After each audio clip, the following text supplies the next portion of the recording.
വർഷം 2008 ജൂൺ 9. ആരിസോണയിലെ മീസ നഗരത്തിൽ കൊടും ചൂട്. സൂര്യൻ നിർഭയം താഴേക്ക് തിളച്ചു പതിക്കുകയായിരുന്നു. മധ്യവർഗ മേഖലയിലെ ആ സാധാരണ വീടുകളിൽ ഒരു കൊടുങ്കാറ്റ് ഒളിഞ്ഞിരിപ്പുണ്ടെന്ന് ആരും സ്വപ്നത്തിൽ പോലും കരുതിയില്ല. ട്രാവിസ് അലക്സാണ്ടർ, ആകർഷകമായ വ്യക്തിത്വത്തിനുടമയായ ഒരാൾ.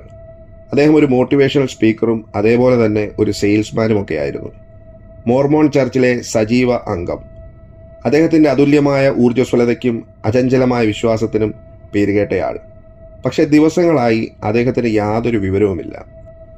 ആശങ്കാകുലരായ സുഹൃത്തുക്കൾ ആ വൈകുന്നേരം ട്രാവിസിൻ്റെ വീട്ടിലേക്ക് കയറി വന്നപ്പോൾ അവരെ കാത്തിരുന്നത് അവരുടെ ജീവിതം മുഴുവൻ പിന്തുടരാൻ പോകുന്ന ഒരു ഭീകര കാഴ്ചയായിരുന്നു. ഷവർ ക്യാബിനിൽ നിർജീവമായി നിലയിൽ അവിടെ അദ്ദേഹം കിടന്നു.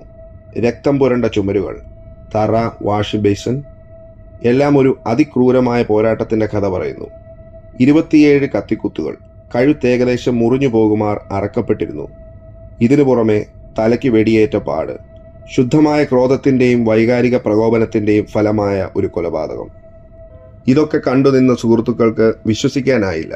എന്നു മാത്രമല്ല, ആ കാഴ്ച അവരെ പൂർണ്ണമായും തളർത്തിക്കളഞ്ഞു.